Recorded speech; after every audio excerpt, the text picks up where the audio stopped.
पंचदेव प्रार्थना एक शक्तिशाली मंत्र है। प्रातःकाल सच्चे मन से इसे सुनने से जीवन के सभी दुख तुरंत दूर होने लगते हैं। पंचदेव प्रार्थना को प्रतिदिन सुनने से जीवन के असंभव कार्य भी संभव हो जाते हैं। तो आइए सुनते हैं यह पंचदेव प्रार्थना। गजाननं भूतगणादिसेवितं कपित्थजम्बूफलचारुभक्षणम् उमासुतं शोकविनाशकारकं नमामि विघ्नेश्वर पादपङ्कजम्। कर्पूरगौरं करुणावतारं संसारसारं भुजगेन्द्रहारं सदा वसन्तं हृदयारविन्दे भवं भवानी सहितं नमामि। शान्ताकारं भुजगशयनं पद्मनाभं सुरेशं विश्वाधारं गगनसदृशं मेघवर्णं शुभांगं लक्ष्मीकान्तं कमलनयनं योगिभिर्ध्यानगम्यं वन्दे विष्णु भवभयहरं सर्वलोकैकनाथम्।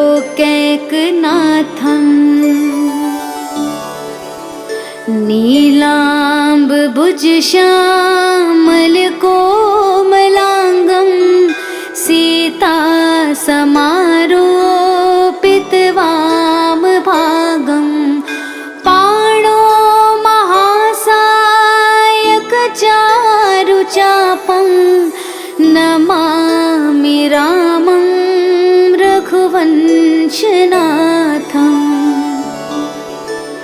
मनोजवं मारुततुल्यवेगं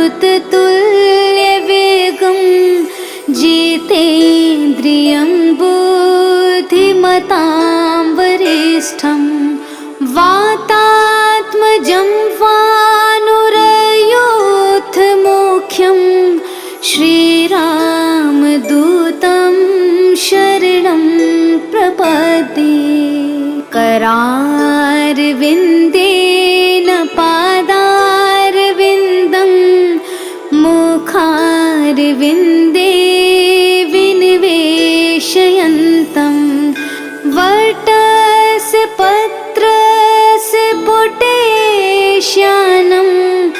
बालं मुकुन्दं मनसा स्मरामि। या देवी सर्वभूतेषु शक्तिरूपेण संस्थिता नमस्तस्यै नमस्तस्यै नमस्तस्यै नमो नमः।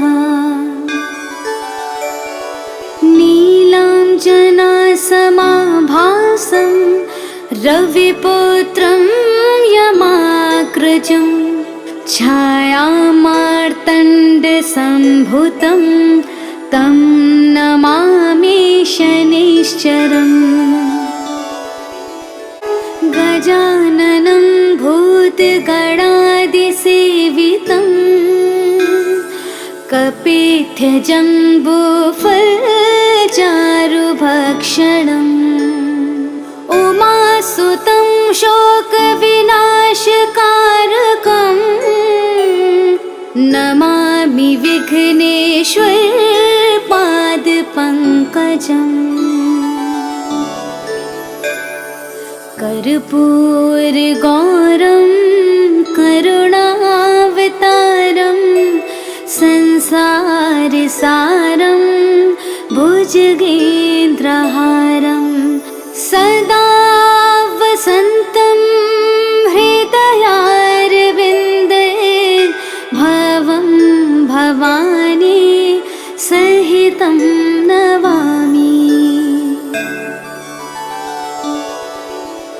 शान्ताकारं भुजगशयनं पद्मनाभं सुरेशं विश्वाधारं गगनसदृशं मेघवर्णं शुभांगं लक्ष्मीकान्तं कमलनयनं योगिभिर्ध्यानगम्यं वन्दे विष्णु भवभयहरं सर्वलोकैकनाथम्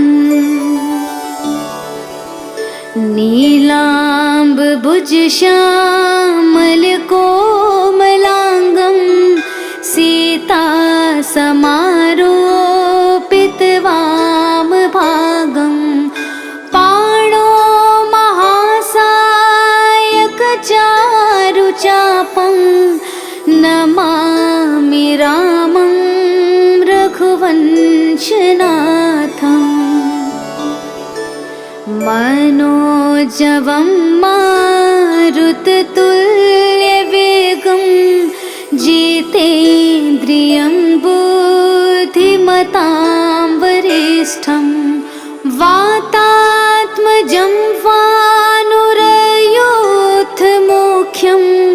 श्रीरामदूतं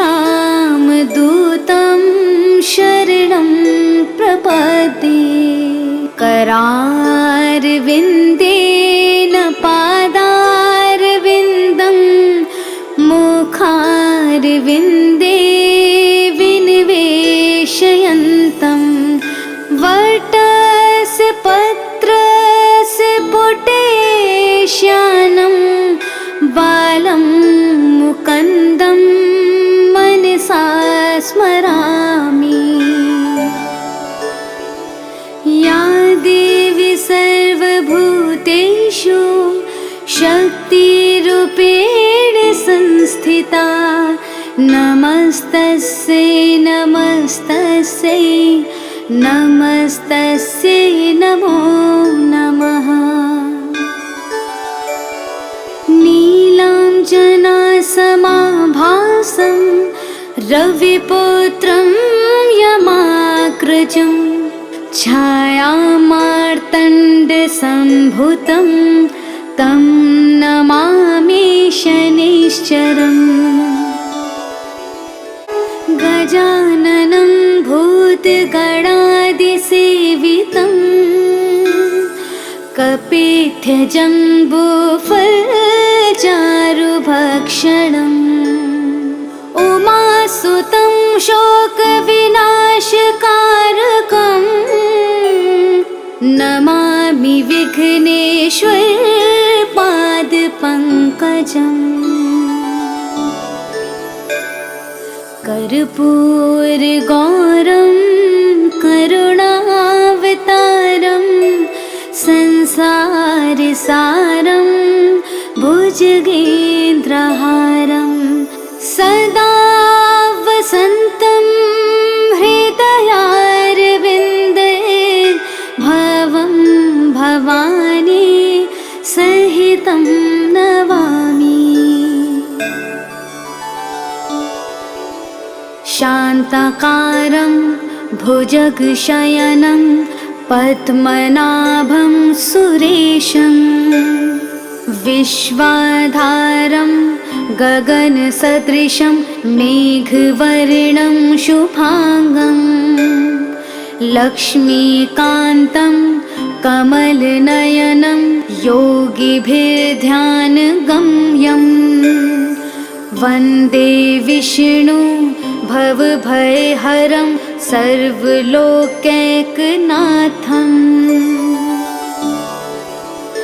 नीलाम्बुजश्यामलकोमलाङ्गं सीतासमारोपितवामभागं पाणो महासायकचारुचापं नमामि रामं रघुवंशनाथम् मनोजवं मारुततुल्यवेगं जितेन्द्रियं धीमतां वरिष्ठं वातात्मजं वानुरयोधमुख्यं श्रीरामदूतं शरणं प्रपद्ये। करारविन्देन पादारविन्दं मुखारविन्दे विनिवेशयन्तं वटस्य पत्रस्य पुटेश्यानं बालं मुकुन्दं मनसा स्मरामि। या देवी सर्वभूतेषु शक्तिरूपेण संस्थिता नमस्तस्यै नमस्तस्यै नमस्तस्यै नमो नमः। नीलाञ्जनासमाभासं रविपुत्रं यमाग्रजं छायामार्तण्डसम्भूतं तं नमामि शनैश्चरम्। गजाननं भूतगणादिसेवितं कपित्थजम्बूफलचारुभक्षणम् उमासुतं शोकविनाशकारकं नमामि विघ्नेश्वरपादपङ्कजम्। कर्पूरगौरं करुणावतारं संसारसारं भुजगेन्द्रहारं सदा वसन्तं हृदयारविन्दे भवं भवानी सहितं नमामि। शान्ताकारं भुजगशयनं पद्मनाभं सुरेशं विश्वाधारं गगनसदृशं मेघवर्णं शुभांगं लक्ष्मीकान्तं कमलनयनं योगिभिर्ध्यानगम्यं वन्दे विष्णु भवभयहरं सर्वलोकैकनाथम्।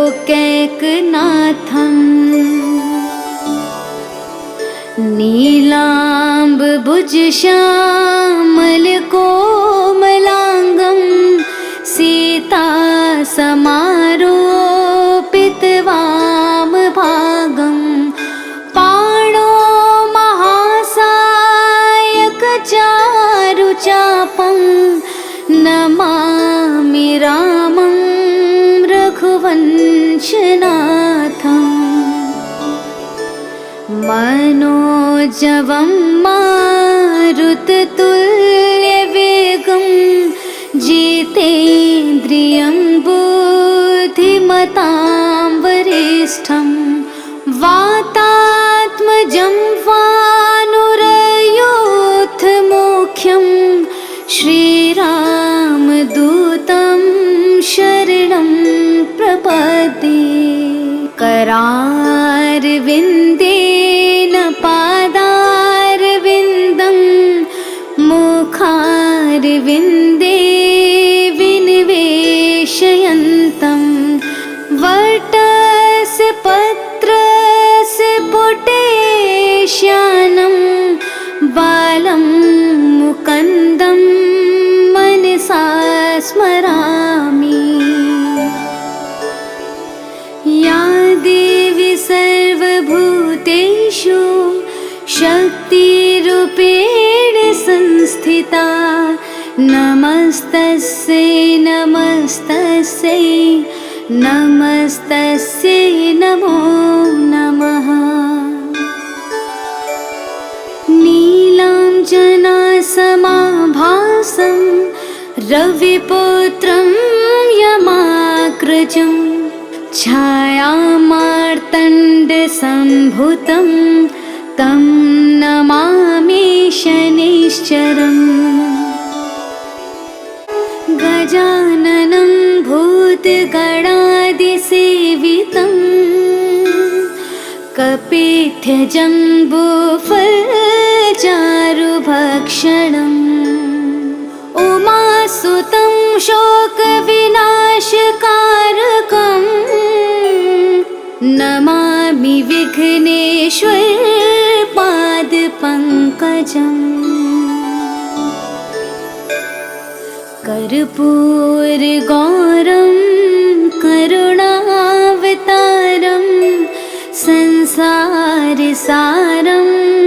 भुजगेन्द्रहारं सदा वसन्तं हृदयारविन्दे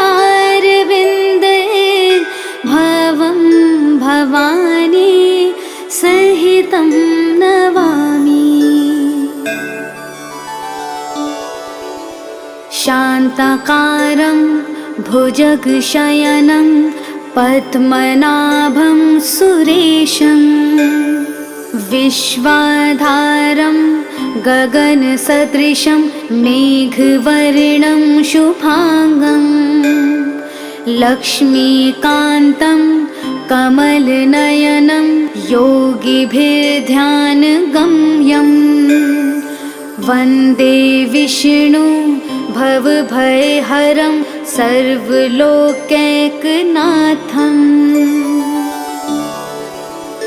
नीलाम्बुजश्यामलकोमलाङ्गं सीतासमारोपितवामभागं पाणो महासायकचारुचापं नमामि रामं रघुवंशनाथम्। मनोजवं मारुततुल्यवेगं जितेन्द्रियं बुद्धिमतां वरिष्ठं वातात्मजं वानुरयूथमुख्यं श्रीरामदूतं शरणं प्रपद्ये। करारविन्देन पादारविन्दं मुखारविन्दे विनिवेशयन्तं वटस्य पत्रस्य पुटेश्यानं बालं मुकुन्दं मनसा स्मरामि। या देवी सर्वभूतेषु शक्तिरूपेण संस्थिता नमस्तस्यै नमस्तस्यै नमस्तस्यै नमो नमः। नीलाञ्जनासमाभासं रविपुत्रं यमाग्रजं छायामार्तण्डसम्भुतं तं नमामि शनैश्चरम्। गजाननं भूतगणादिसेवितं कपित्थजम्बूफलचारुभक्षणम्। उमासुतं शोकविनाशकारकम् नमामि विघ्नेश्वरपादपङ्कजम्।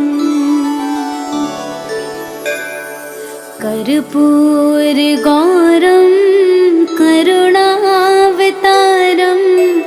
संसारसारं भुजगेन्द्रहारं सदा वसन्तं हृदयारविन्दे भवं भवानी सहितं नमामि।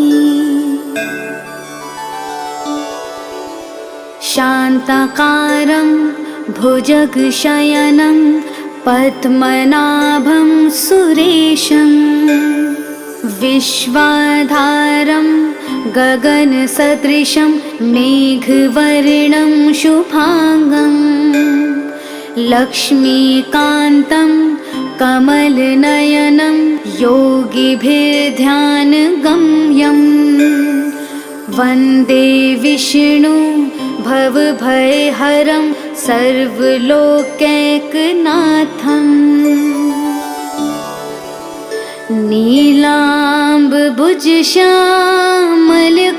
नीलाम्बुजश्यामलकोमलाङ्गं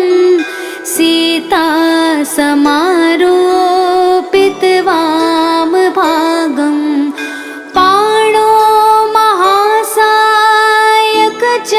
महासायकचारुचापं नमामि रामं रघुवंशनाथम् मनोजवं मारुततुल्यवेगं जितेन्द्रियं बुद्धिमतां वरिष्ठं वातात्मजं वानुरयोधमुख्यं श्रीरामदूतं शरणं प्रपद्ये करारविन्देन पादारविन्दं मुखारविन्दे विनिवेशयन्तं